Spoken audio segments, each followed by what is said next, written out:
Hello listeners, this video focuses on Poetics written by Aristotle. Aristotle was a Greek philosopher and polymath. Polymath means an individual whose knowledge spans a substantial number of subjects, which means his writing covers the areas like physics, biology, zoology, metaphysics, logics, ethics, aesthetics, poetry, theatre, music, psychology, linguistics, and the like. He was a famous figure during the classical period in ancient Greece. He lived between 384 to 322 BC. His father is Nicomachus. His father died when Aristotle was a child. Then Aristotle went to Plato's academy, which is in Athens. He was there until the age of 37. As we know, he was a student of Plato. Let us now see a background of Poetics. Aristotle Poetics is written in the year 335 BC.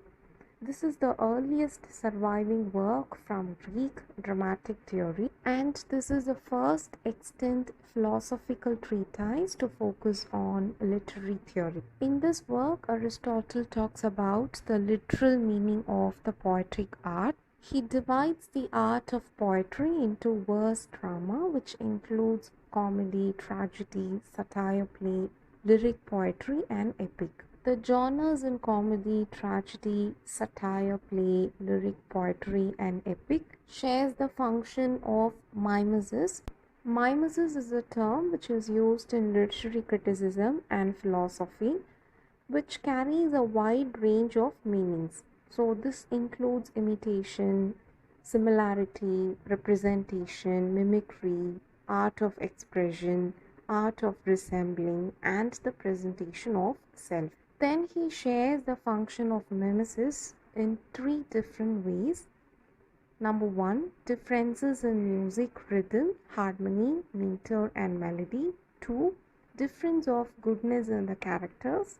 3. Difference in how the narrative is presented, or telling a story or acting it out. This work of Aristotle comes under aesthetics, which consists of his work Poetics, Politics, and Rhetoric. The meaning of aesthetics is a branch of philosophy that deals with the nature of beauty as well as the philosophy of art. Let us now listen to the summary of Aristotle's Poetics. This poetic has 26 chapters. I will be presenting a brief summary of Poetics. Aristotle Poetics first seeks to address the different kinds of poetry and the structure of a good poem and the division of a poem into its component parts. He defines poetry as a medium of imitation that seeks to present or duplicate life through character, emotion, or action. Also, Aristotle defines poetry very broadly, which includes epic poetry, tragedy, comedy, dithyrambic poetry, and even some other kinds of music. According to Aristotle, tragedy came from the efforts of poets in order to present men as nobler or better than they are in their real lives. Now, comedy, on the other hand, shows a lower type of person and reveals humans to be worse. Even in the present day, we know that a comic man, that is a comedian, is seen as a lower type of person because he may present to us as a fool. For Aristotle, epic poetry imitates noble men like tragedy, but only has one type of meter in it. Then Aristotle talks about the 7 elements of tragedy that includes plot, character, diction, thought, spectacle, and song.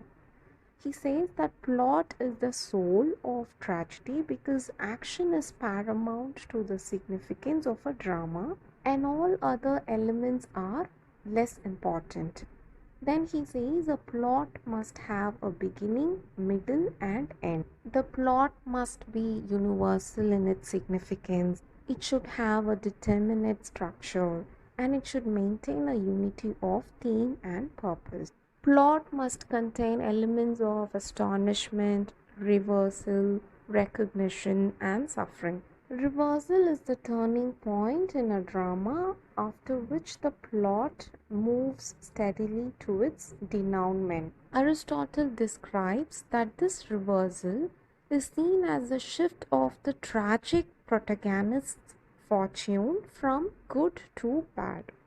So, this is the essential part to the plot for a tragic. For recognition, he says, this is a change from ignorance to knowledge. Usually, it involves people coming to understand one another's true identity. Then he talks about suffering.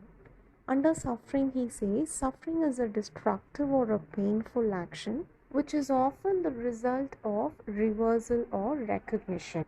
All these three elements come together to form one large substance, which is catharsis. The meaning of catharsis is a process of expressing strong feeling. It is seen as expressing the emotions through dramatic art.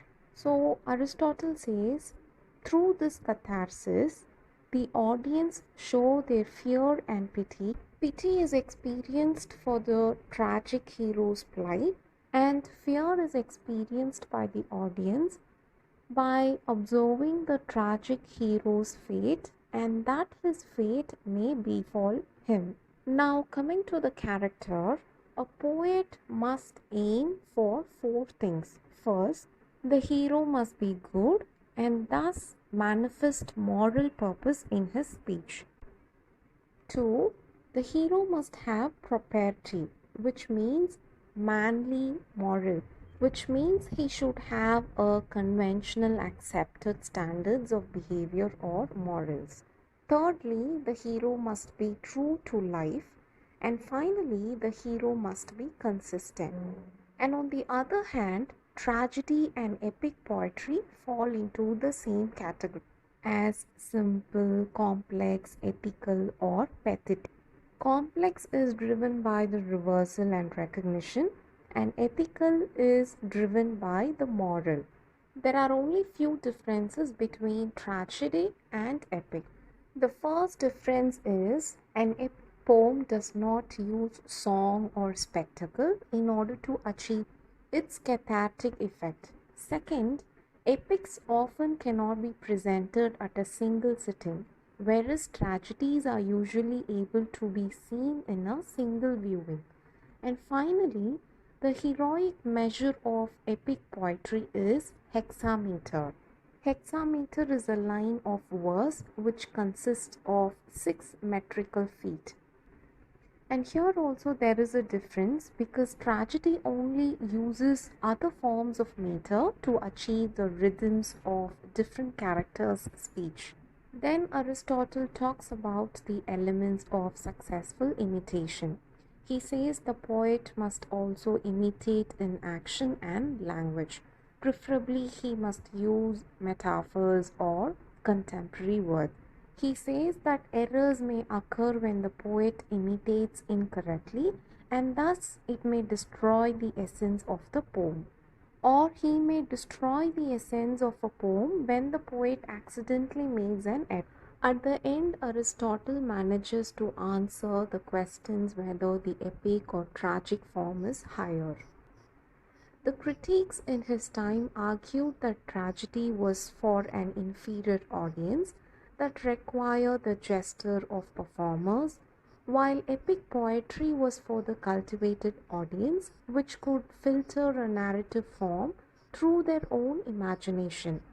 But in reply to this, Aristotle notes that epic piece of poetry can spoil by overdoing of gesture in the same way as tragedy, and moreover tragedy like poetry can produce its effects without action. It can produce its effect through the mere reading. At the end, Aristotle concludes by saying that The tragedy is superior to epic because it has all the epic elements as well as spectacle and music to provide an indulgent pleasure for the audience. So, despite the arguments carried out by other critics, according to Aristotle, tragedy is the higher art. Hope this video helps. If you have any query, please write it down on the comment. Thank you for listening.